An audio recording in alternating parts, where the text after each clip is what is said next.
Now, without further delay, please allow me to welcome our eminent and distinguished speaker of tonight, Karthik Madhav. Karthik is the founder of Lavel Networks and the Chief Technology Officer. He is known to be the most articulate technologist and has deep experience in the most important skill of explaining technology to the company's customers, investors, and partners. He has been in several product roles, from technical marketing to product management in Ericsson, Cisco, NetApp, Juniper Networks, Versa Networks, and has always played the role of being a great communicator. A speaker, blogger, and writer at heart, Karthik is at his best when he's creating content and communicating the story to the world-class audiences. A very warm welcome to you, Karthik. We are absolutely thrilled to have you here with us tonight. Now, before I hand the session over to you, the Institute wants to congratulate you and Lavel Networks for your major breakthrough and collaboration with telecom company Airtel. We congratulate you on your incredible success. Session is all yours now.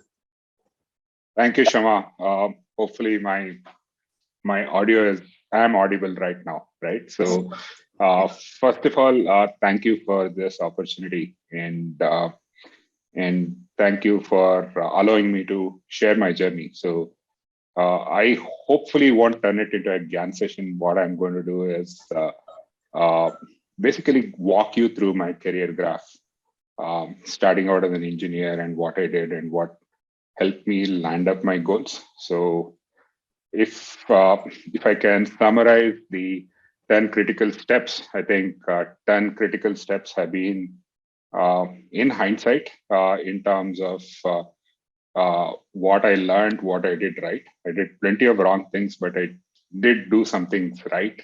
And when I reflect on my career, reflect on where I'm headed, I think those 10 steps actually played a role.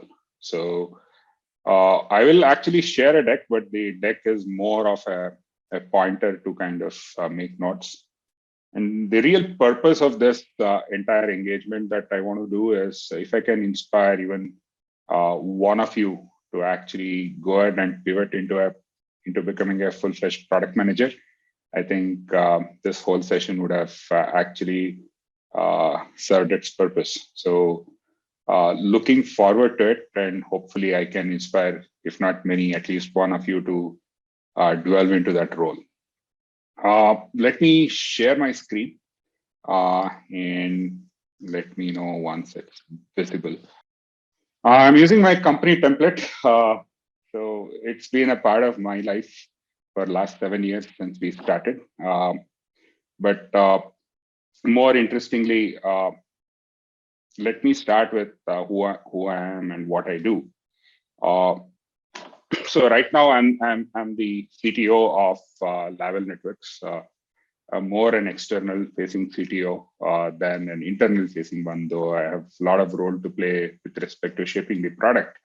My role is actually communicating the value, communicating our vision to lots of customers, to partners, to a whole lot of people internally and externally across the board. But if you look at my career graph, it's been more of starting as a software engineer, as a software developer, and becoming a full-fledged product manager to ultimately starting a company of my own.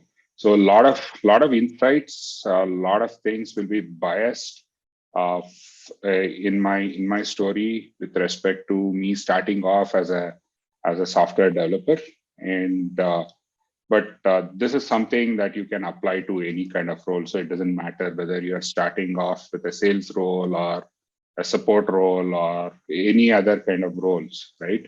A non-engineering role as well. It doesn't mean that you can't actually pivot into a product manager. But since this is what is my story, this is not a prepared script. I'm just going to narrate my story. So now I started off as a developer. Very early in my career at Ericsson. Of course, my campus job was with Cognizant, where I probably stayed for a couple of months because my heart lied in products. So I just love products. I just love creating products. I love taking the products to market. So I did that switch. I can say, in all respects, I started my career as a software developer in Ericsson and moved on to NetApp as one of the early employees of NetApp. Again, was a developer. Even in Juniper, when I started off, I was a developer as well. But that's where I made that switch into getting into a product management kind of a role, because there are several hoops that I took in terms of ending up as a product manager in Juniper. And ever since that, I've been mainly involved in a role as a product manager, as a curator of the product, as a communicator of the value that the product brings in. So this is my career graph, and the talk today is mainly about how I transitioned into that role and what have been my learnings. So I already see somebody raising a hand. So I'll take a pause here. Shama, do you want me to continue or take the question now? How do you want to do it? Well, Aisha seems very eager here, so I'll give her a shot, but I recommend we take them towards the end. What do you suggest, Karthik? Yeah. So Aisha, you'll have to probably wait for a few more minutes, but a lot of it is a lot of it is more in terms of more Q&A and more interaction rather than a monologue from my side. So this has been my career graph, and this is how I did this transition. And the whole story is what I'm going to narrate in hopefully next 20-30 minutes, and then we can open it up for Q&A. So how do I see a product manager, right? I think from my perspective, right, a product manager is at the center of the universe. A product manager is like truly the CEO of a product.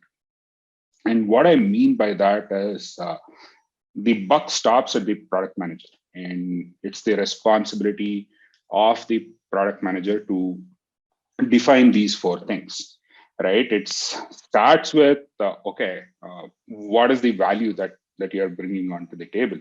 When I say value, it could be the value that the customer derives, the value that you want to communicate, how do you want to position, and why will a customer actually use your product? Why will a customer pay something to use your product? I think that's a key question that the product manager actually answers, right? And the second aspect is, why will a customer actually use it? And I use the word customer here. I don't use the client. I don't use a consumer. The whole bias again comes from living in the world of B2B. I have zero experience in B2C, but B2B is the world I come from. So for me, it's the customer. And the important aspect is, how will the customer use it? Why will the customer use it? And how usable or easy or intuitive, whatever adjective you want to use, how usable is that product? And the custodian of that usability, irrespective of who designs it, irrespective of who kind of makes that user interaction happen, the custodian of that is the product manager. So that's the key, I would say, the second aspect of what a product manager actually owes. The third aspect is the feasibility. When I say feasibility, how feasible is the product? Can you actually deliver the product in the timeline that you think is relevant? Because success of a product is, honestly, a lot of people talk about value, a lot of people talk about usability. I think what makes a product really successful, irrespective of what value it delivers, irrespective of how usable it is the market time, right? Great product, great value, usability is really great, but if the timing is not right, you can never make that product successful. So what to look for is how feasible it is, and can you take it to the market with the right value proposition, with the right degree of usability in the time frame that the market actually accepts it, right? So that's another aspect of the responsibility of what a product manager owns or what a product manager actually defines when it comes to defining a product. The fourth aspect is the viability piece, right? So when I say viability, viability has different nuances when you look at it from different lenses, but fundamentally, can the product actually further the business objectives of the organization that you are talking about, right? So how is it viable? Will you make money on it? What are your margins? So there's a different parameters that you want to evaluate a product from a viability perspective as well. So for me, the product manager is a custodian of all these things that you associate with a great successful product, right? The value, the usability, feasibility / time to market, market timing rather, and the viability of a product. And this means actually interfacing with several teams across the board, right? So it could be your engineering, it could be your dev teams, QA teams, marketing teams, product marketing teams, cart marketing teams, your sales, pre-sales, finance, heck a lot of teams that you actually interface with. And that's what makes a product manager at the center of the universe when it comes to the product, because a product manager has an interface to each and every part of the organization that you're talking about. So this is my view of what a product manager means. So I'll go back to this previous slide and start talking about what does that transition mean and what are the things that I learned. So one of the, I mean, I've had great habits. So blame me for my habits. I've always been in the bang in the middle of people. So one of the things that I used to do as an engineer, especially I did this a lot at Juniper when I joined as a developer, working on a new network management product that was being built, along with the new Ethernet switch that Juniper was actually launching. One of the things I started noticing was the main product was ready, the switch was ready, and the sales and the pre-sales always used to crib, saying that, man, product is great. It went through a proof of concept, customer likes it, but they are unable to manage using their existing systems. I mean, I always used to be intrigued by that, saying that, why are they talking about it? On one hand, they say the product is great. There is market demand for it because there are not many vendors apart from Cisco at that point in time for that kind of technology. But the sales always used to struggle. And it was purely coincidental offline conversations that I used to be part of, and that used to make me think. I mean, my role was totally different. My role was to build something which was part of the puzzle, not even the core part of the puzzle, I would say. But the sales used to say this. And one of the things that I actually did was put my head into it and see how we could help the sales team, how I could actually make a difference in their lives, right? And help them to make that sale, right? Which involved no part of my day-to-day responsibility, not part of my organization. I was purely in R&D, and R&D never interfaced with sales. I mean, you know how large organizations work, right? I mean, we always worked in silos. So I mean, it's ideally, right? I mean, a lot of us have a tendency, especially in engineering roles, saying that is not my problem. That is QS problem. That is sales my problem. That is management's problem. That is somebody else's problem always, right? But for me, it looked like it is my problem. If I can help, I'll do my bit. I think that is the definition of empathy in my parlance. Every problem is your problem. Every problem is my problem, right? So, and when you make it your problem, you try to do something about it. And in that process, magic starts to happen, doors starts to open, right? Possibilities become. So I think the first lesson I learned is in hindsight, of course, right? This is very counterintuitive to what people say, but make every problem your problem. Try to solve it, right? Make a difference. Be empathetic to people, to help them, even though it is not related to you, not related to what you do. So I think that was my first learning, if I can, which I can only realize in hindsight when I reflect on things. But that's something I did right, because as an engineer, I need not have done it, but that opened the door to a lot of things in the future. Same thing, right? You be a problem solver. So just I mean, as an engineer, we naturally like to solve problems, but solve very specific design or engineering specific problems.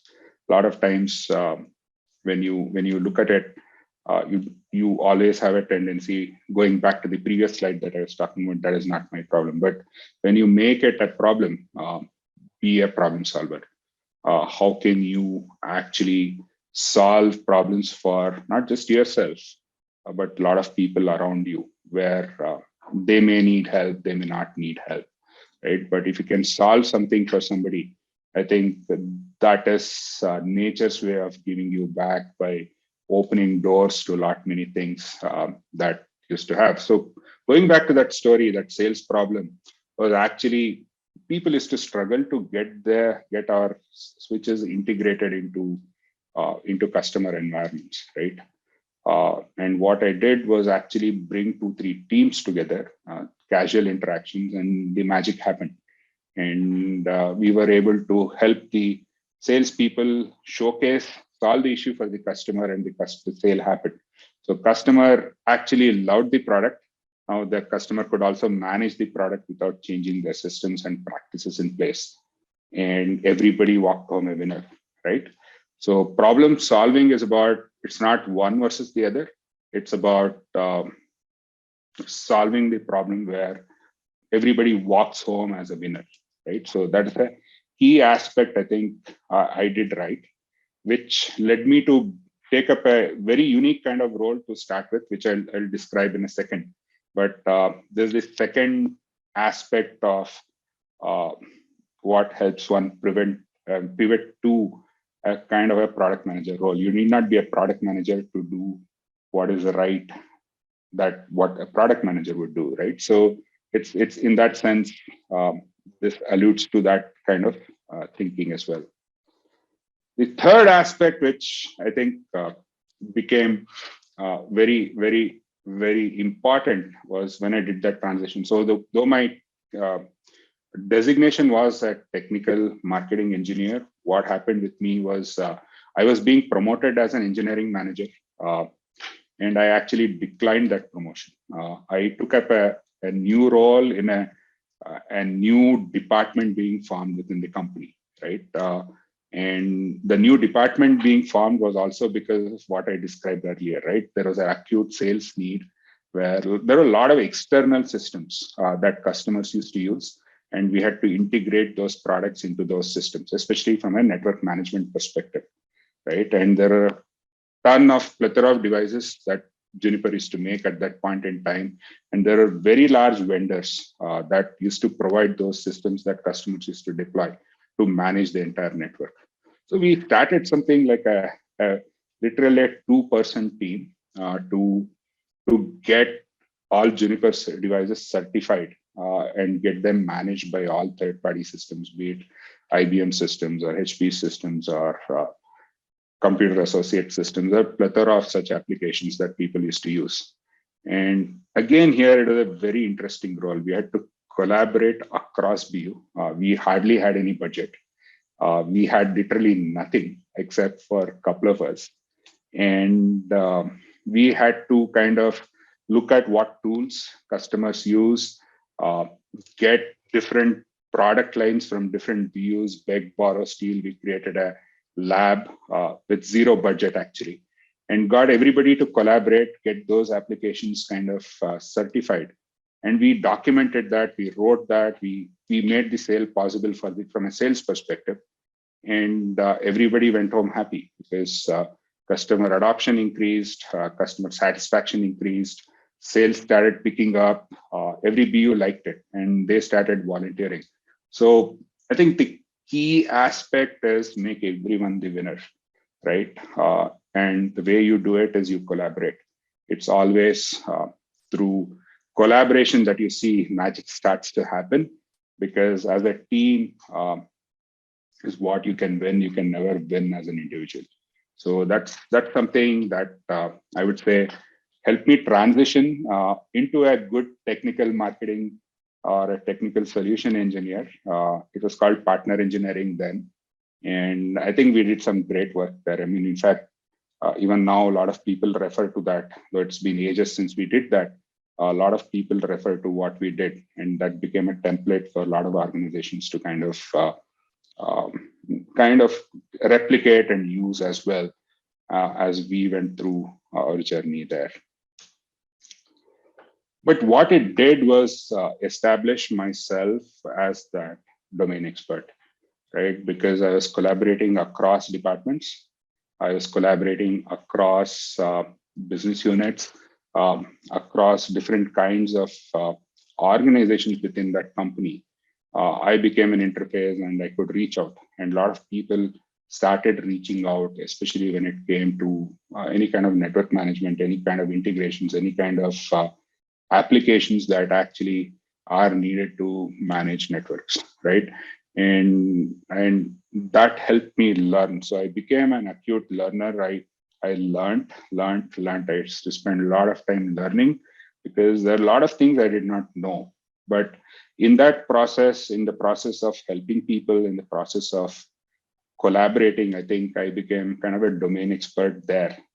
And people felt comfortable reaching out to me. So what I mean by a domain expert is once you establish yourself as that, you start attracting people, different kinds of people with different kinds of roles that help you establish that credibility.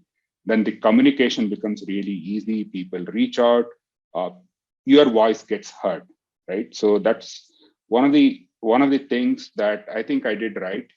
And I would highly recommend that you spend a lot of time learning, because knowledge is something that people respect, people reach out for. And that again helps you collaborate better. That again helps you helps open up more doors for you from sides that you never thought would be possible, right? So that's another aspect of the journey that actually led me to become a product manager finally in Juniper as well, from a technical marketing engineer. In fact, when Juniper started a new applications platform called Genospace and an SDK to be built for people to write applications, I was chosen as the product manager for it. Again, it's a weird scenario. We had budget,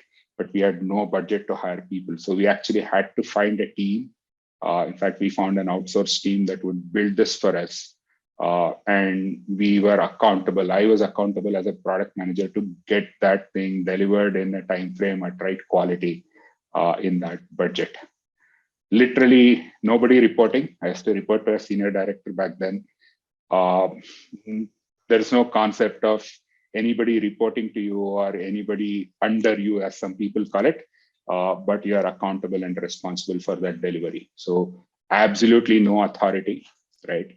But full accountability and responsibility. I think that is what defines a product manager. That is the transition I learned. I mean, that was a key change in my behavior, in my learning as well, at that point in time, where we had to get this delivered without any actual authority.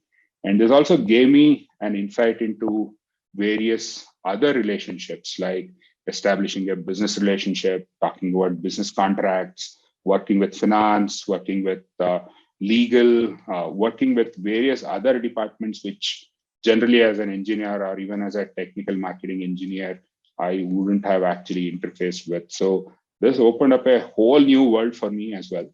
And called in I mean, I was forced to learn a lot more different kinds of skills, which especially related to finance, especially related to making a P&L for a product, a business plan for a product, to getting legal involved, getting into reviews, legal reviews, getting into contracts, and several things like that.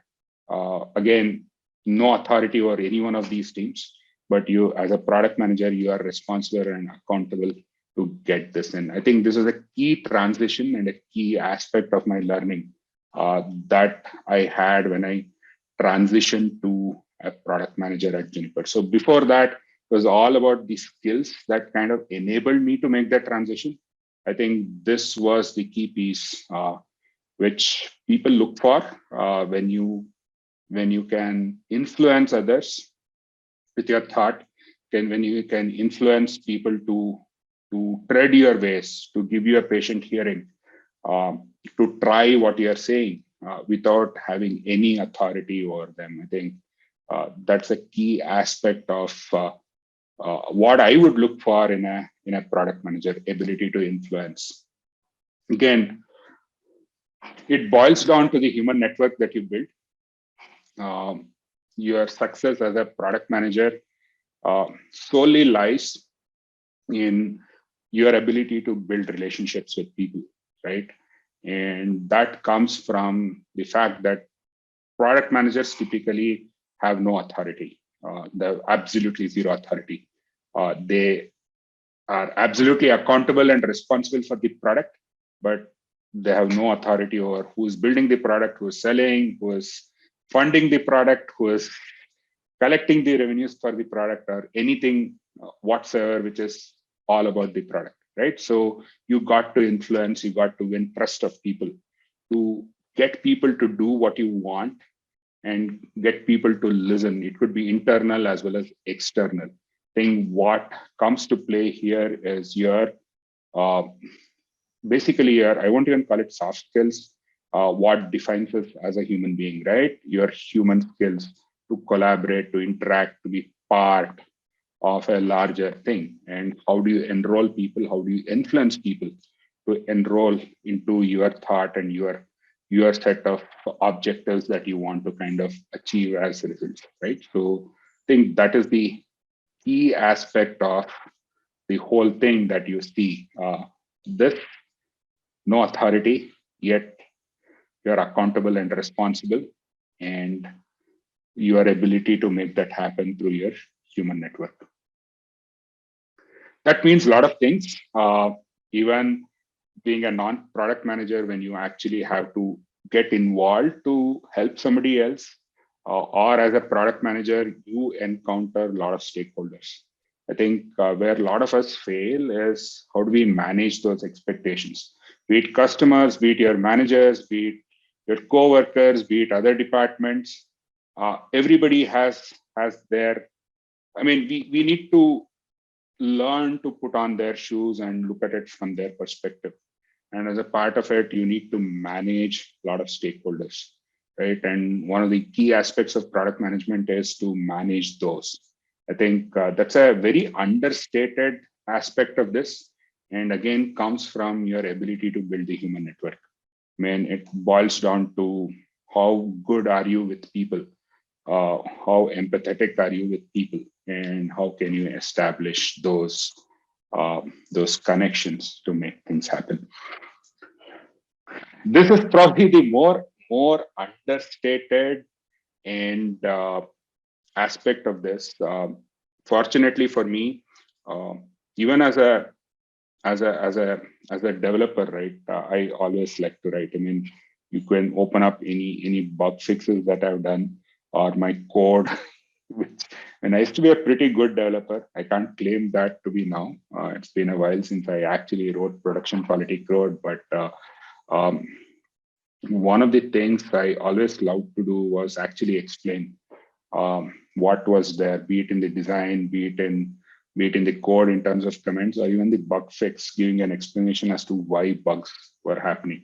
And that habit actually helped me a lot as I transitioned into a technical marketing engineer and to a product manager. One of the key aspects is writing. I think written communication is especially understated.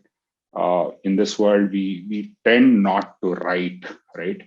I firmly believe if you can write, there's no better way to actually crystallize your thoughts and effectively communicate. The other advantages, it helps you reach a wider audience. Obviously, oral communication is important, but I would rate written communication 10x more than even oral communication. Your ability to write and communicate is far more higher because you can reach a wider audience. But more than that, it gives you a chance to crystallize your thoughts. You can actually look at what you're communicating. Is the communication effective? And can you summarize it in a way that makes communication better? So write, write, write, write a lot, be it blogs or be it if you're a developer, even your code comments to anything, everywhere, anywhere, right? Write a lot. That's a skill which is totally undervalued when you see from your perspective, but the value for it is immense when you take an external in or outside in view of the world. Again, it comes back to that. How effective are you in listening? I think one of the key things to learning is how attentive are you and to what level of detail are you willing to go. So I think a lot of people like to operate at a level where they just skim through stuff. I think attention to detail, being present anytime, every time is the key.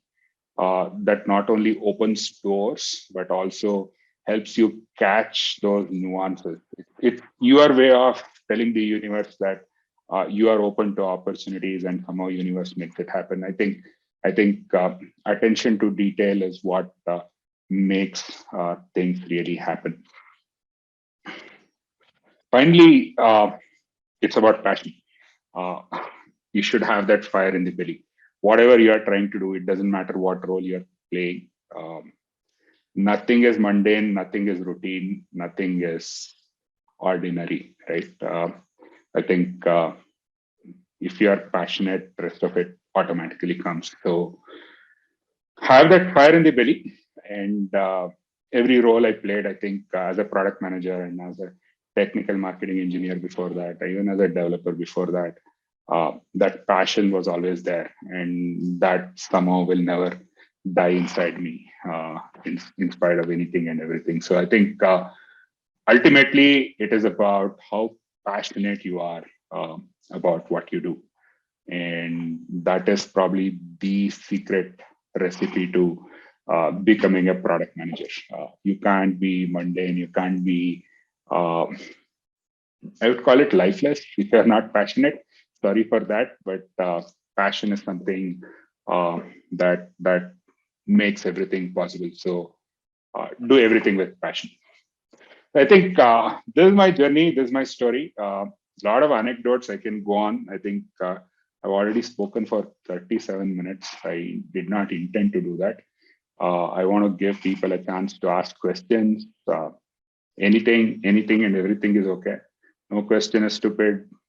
No question is worthless. Yeah, happy to answer. Thank you, Karthik, for that brilliant session and sharing your learnings and journey in product management with us. And as you can see in the Q&A window, we have plenty of questions for you. So no problem on that. We have all kind of questions, and we are eager to start the Q&A part. Audience, a quick reminder, you can post your questions in the Q&A window, or you can also raise hand and I can unmute you to come live and ask your questions directly to Karthik. So go ahead and make the most of this opportunity, folks. Karthik, let's take this first question from Nayan. He says, hi, Karthik, thank you for conducting this session. I'm currently working as a bid manager, pre-sales, and the skills stated by you, which is accountability, collaboration, responsibility, etc., are a part of my day-to-day activities. What do you think I should focus on to shape my career towards product management role? I'm not sure if I can directly change my stream to that, or I should get the opportunity without any prior experience in product.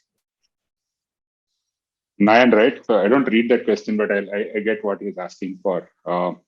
I think right now, in fact, one of the product managers in our team is right from pre-sales background. In fact, his background is pre-sales to he became a resident engineer at the customer location, and then we hired him as a support engineer, and then he became a product manager.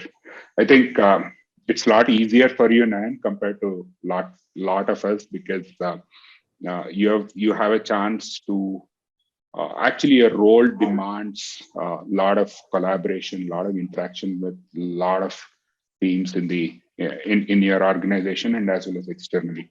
I think one skill I would actually ask you to be cognizant about is attention to detail, right? I think the transition should happen naturally.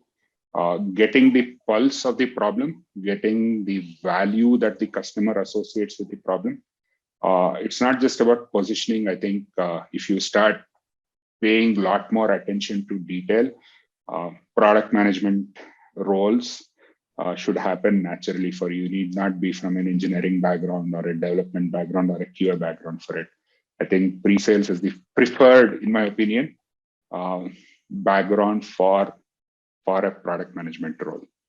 Hope that helps you and answers you. Happy to chat and give you more tips one-on-one. Connect over LinkedIn, more than happy to talk. Sure. So I hope, Nayan, that answers your question. Please post your comments in the chat window. The next question is from Nitin. What are the critical factors for product success and failure? Is it the responsibility of the product manager? Obviously, yes. It is the responsibility of the product manager, because you are the CEO of the product. I think the biggest factor, according to me, is market timing, right? You might have a great product, you might have a great value proposition, it might be usable, it might be viable, it might be feasible, right? I think, according to me, the single biggest factor that makes a product a successful product, generally we tend to call successful products great products, but in general, what I would say is one factor that determines great from not so great products is the market timing. So if at all, if there is one single factor, that is market timing. Okay, so the next question is from Swati Malhotra. Very apt points, Karthik, and a journey worth learning from. With reference to stakeholder management, a great inhibition is in stepping up and taking a decision.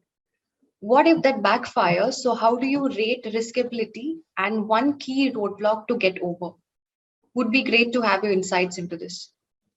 I actually, Swati, right? So Swati, I actually rejected a promotion. I said I'm not going to get promoted, and I took up a role. In fact, I remember HR calling me, my manager calling me, saying, I mean, literally, are you stupid to do this, right? So first of all, there should be belief in yourself, right? Believe in yourself. Before you want anybody else to believe in you, believe in yourself. And it's okay to fail. It's okay to be wrong. It's okay to be shown that you have done a mistake. That's all fine. That's all fine. I mean, ultimately, right? I mean, this is a skill which we had as a child, but we somehow as adults seem to forget. And as an entrepreneur, I can tell you that that is an inhibition that you are bound to fail before you rise, right? So you will fall. So the risk, what you perceive is not a risk at all, right? So when it comes to stakeholder management, I think a lot of us suffer from the fact that we don't want to be proven wrong publicly. I think that's an inherent behavior in a lot of us. We don't want to make fool of ourselves in front of lots of other people, right? I think if we can allow ourselves to give ourselves that chance to fail, that's okay. Even if people laugh at you, I think we'll have overcome a huge mind block in our heads that something is too much of a risk. Nothing is too much of a risk. unless it doesn't kill you, nothing is as risky as anything else. So go ahead. It's okay to try to jump. If you fall, you'll fall, but you can always get up and jump again. So my simple response is there's no perceived risk. Be open, be open to let people to point out mistakes as well, because look at it as a learning opportunity, right? Success and failure are both learning opportunity. And trust me, you make more mistakes than do the right things as individuals. Even as a product manager, you will probably get 8 out of 10 things wrong. And there are people there to correct you as well. And be open to it. Be open to feedback. Be open to criticism. That's fine. Because in that process, you become a better product manager. You become better individual, right? And that's what actually leads you to become a product manager as well. You just not only trust your instincts, but if your instincts are proved to be wrong, you are more than welcome to correct it if somebody points that out. Hopefully that answered. I don't know if that gave a response. I'm certain it did, Karthik. You answered it beautifully. And audience, please post your comments in the chat window.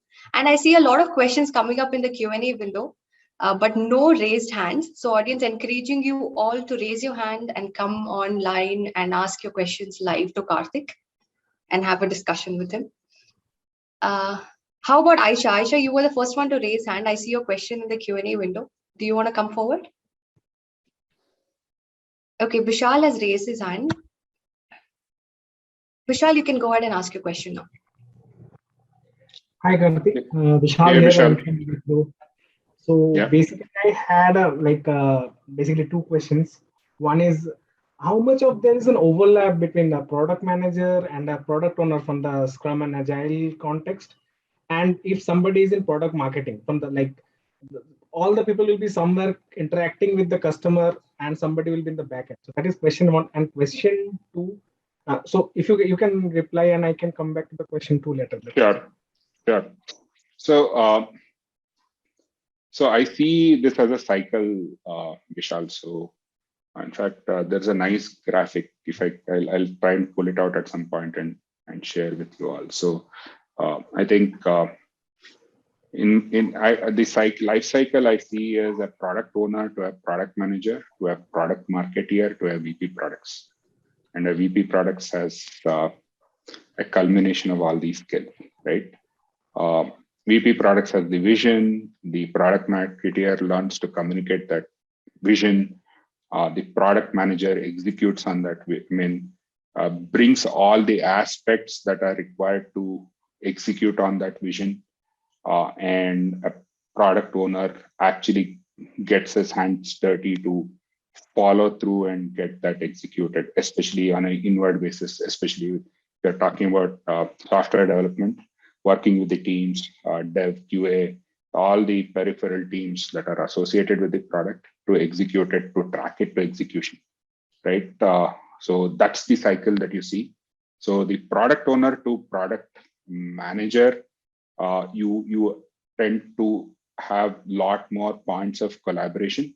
Product owner is generally collaborating with specific set of agile teams, Scrum teams within, whereas a product manager tends to interact with a broader audience. A product marketeer is communicating that value because that is used by sales, pre-sales, a lot of parts of the organization to position, and the overall owner of that vision is the VP products. So that's how the transition happens. Thanks, Karthik. Thanks for your response. And my next question was, see, we hear a lot about product managers being across fields, but when we look into the profiles or the JDs which come out, it mostly collates to the technology end. And also the profiles who gets into the product management role are mostly with computer science background or maybe a long history, like as you have been in the product development and software development part. I do have a computer science background too. So that's a different story. Yeah, but this democratic claim of being everybody can get there. So if you No, can it's not, Vishal. Sorry to interrupt, because that's not a fact at all, right? I think a lot of times great engineers don't make great product managers. Um, Trust me. Um, it's the overall set of skills, right? And your background doesn't matter. Yes, the domain knowledge may be a lacuna, but especially if you are in roles like pre-sales, if you don't expect the transition, say from, for instance, given my background, I can't be a product manager of a car, for instance. It's really tough. I mean, few people can do that transition as well. I don't know if I can. Maybe I can. I haven't tried it out. I mean, say becoming a product manager in Mahindra or Tata Motors for a car, new car. I really don't know if I do have the domain knowledge, but I can pick it up. So the question is domain knowledge. Are you in that domain? So do you have domain knowledge? Because not that you need to influence design, you need to, I mean, you will get involved in actual architecture of the product or things like that, but you should be aware, because the fundamental thing is for people to come and seek out to you is people should find value in their interaction, right? So that statement of accountability and responsibility without authority, other way to put it is for people to trust your judgment. First of all, they should respect you, and one of the ways to actually earn that respect is your domain knowledge. So people come to you and choose to interact with you. So it makes it a lot easier for you to actually get that collaboration going. So saying that you need a engineering developer, computer science, blah, blue background doesn't matter in my opinion. And I've seen plenty of product managers who don't have that background in my career, not just here, across the world. Thank you, Karthik. Thank you, Vishal, for asking that question. Now, moving on to the next one. This is from Jitanshu. Most important thing in product management is product mindset, which takes good amount of time, practice, and discipline. What are the best, effective, and quickest way to develop it, given our non-product background? It's a good question. I think one of my mentors taught me this, right? I'm sure we look at ads, we look at, and there's a completely tangential answer, right? So I'll try to respond to your question in a slightly different way. The mindset is in the head, remember that, right? And background doesn't matter. It's about how you apply that mindset.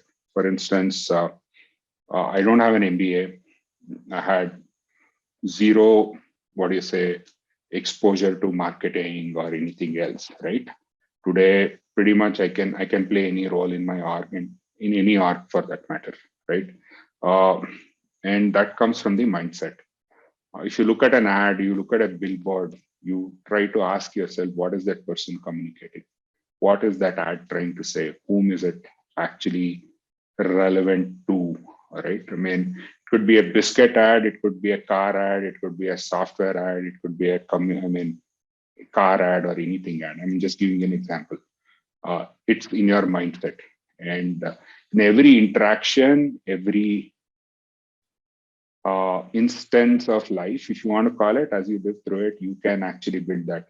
It's the matter of looking at the life as a product, right? I mean, look at a water bottle, right? And look at an ad for it. I'm specifically using the word ad, advertisement, because that's something we come across, right? So look at what the person is trying to communicate. Then look at the value proposition, look at what the product has in terms of its design. Who would have built it? What would be the specs for it? Who would have approved it? How would they have tested it? What experiments would have they run for it to make that final form of the product? So it's in your head. So never think that you have a non-product background. Maybe you have a services background. I mean, I don't know what is your background, but there is nothing stopping you from thinking like a product manager. And I would say the word client to a customer make that difference, right?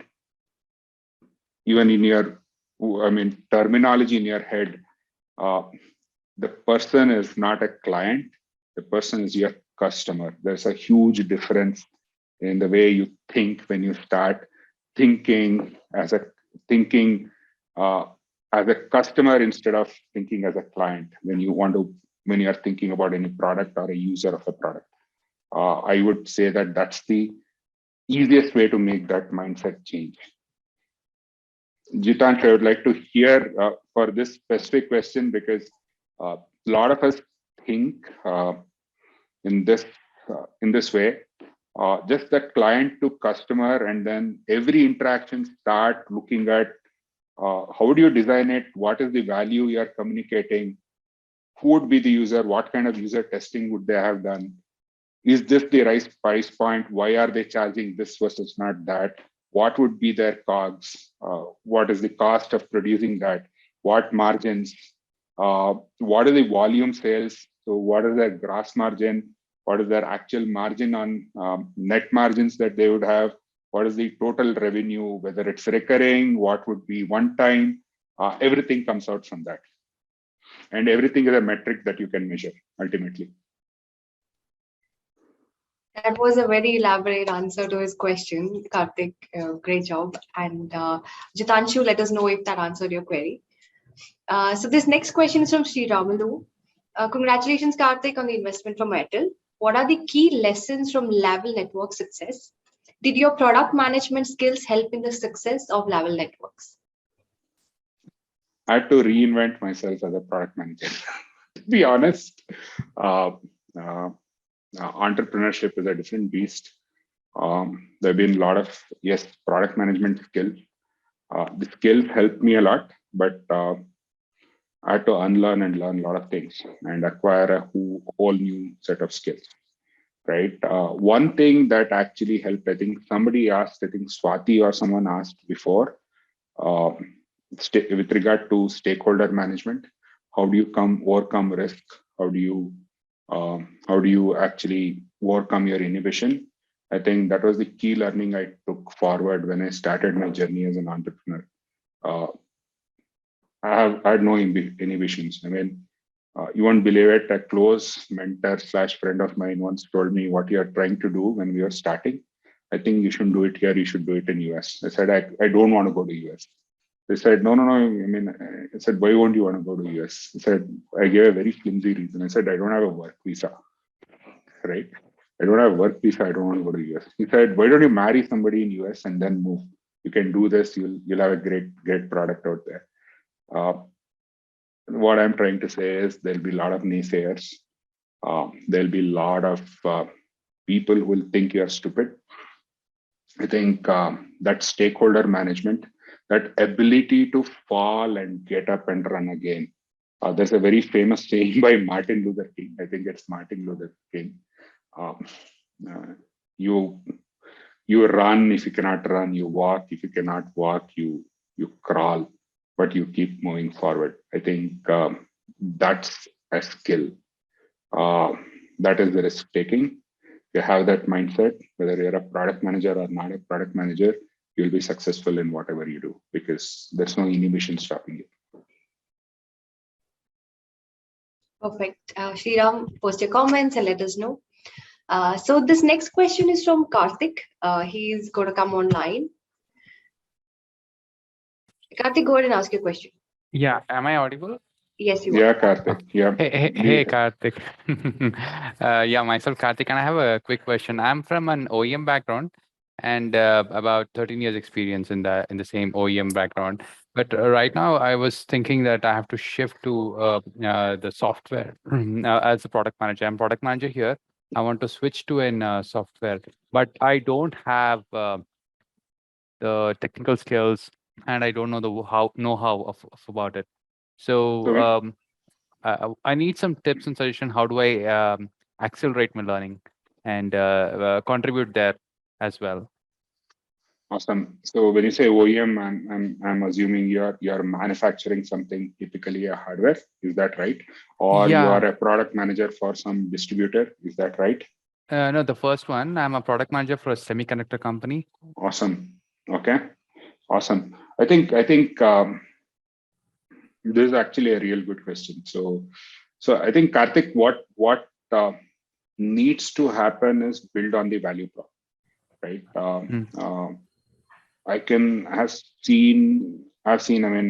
I've seen folks at Intel do this transition. I think I can put you in touch with folks who did this transition from a pure semicon perspective, being product managers there to doing software, including as complex as AI, ML, stuff like that. But the short answer is you are making semicon that is being used to run some software, right? Yes. Dig into the value. Dig into the value chain. Now your customer is that software developer who is using your hardware, but that is being used by some user, right? So start digging into that value chain and you'll start seeing magic happen. I think that's where the answer lies to your question. Thank you, Karthik. Thank you. Thanks a lot. Welcome. So Karthik, in view of the time constraints, we'll take one more question if that's okay with you. I'm fine. So reach out on LinkedIn, more than happy, or through IPL. Yes, and also more than happy to help out. Definitely, and you can always scan the QR code on the screen to get in touch with Karthik and various mentors and get your questions answered. So we'll take this last question from Aisha. Is having a domain expertise crucial to pivot to product management? If one has experience in enterprise SaaS delivering digital products, apps for defined business processes, which is the right approach to take up as a product manager? Application template or domain product template? This is a very specific question. This is a great question, actually, right? Whatever I've been talking is from experience, Aisha. So my limitation is my own experience. But I'll try to answer your question, and I may not be the right guy for this, to be honest with you. Some areas, right? Especially when you get into more systems level things, products like networking or storage or cloud, domain expertise makes a lot of difference, right? Because it makes your interactions with various teams easier.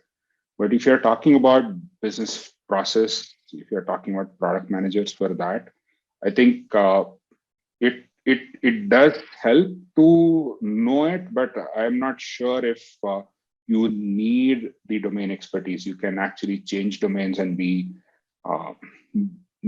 okay and do great as a product manager as well, because there are other skills that you to bring in.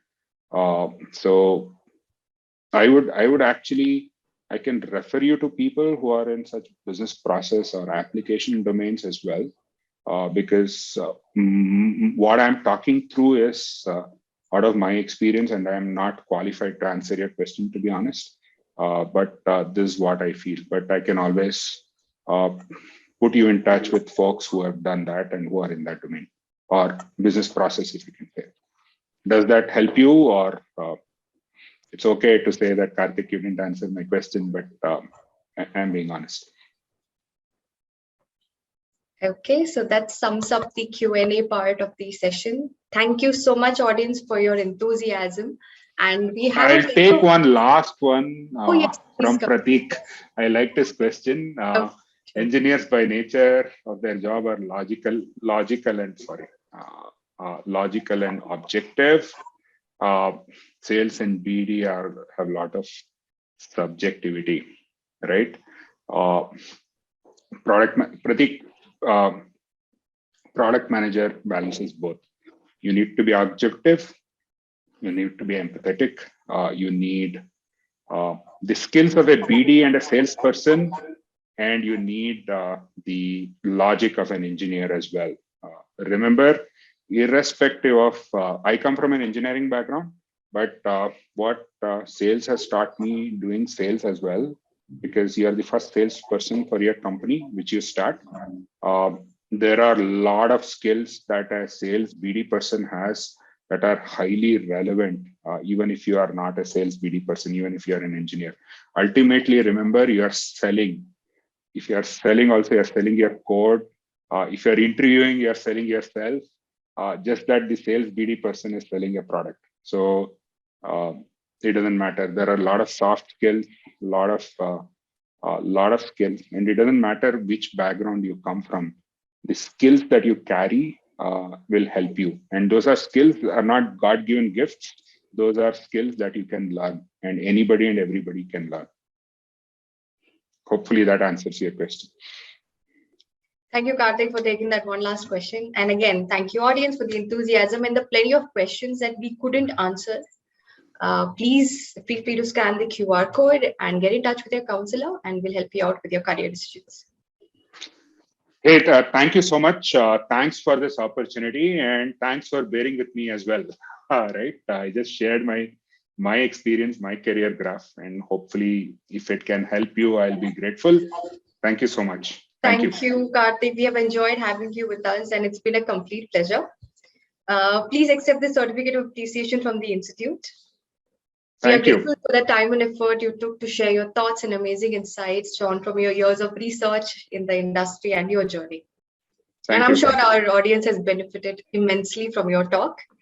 Thank you for joining us once again. Thank you. Thank you all. Thanks. Bye. Have a great day. Bye. Thank you, audience, for joining in and making this session a huge success. Product management career is not a subject that can be covered in 1 hour. So we have made various platforms available to you to reach out to us. You can reach out to us on an email ID or scan the QR code or the link in the chat window to get in touch with us for a career counselor call. So with that note, I end tonight's session. Happy learning and stay skilled. Have a great night. Thank you, Karthik. Thank you.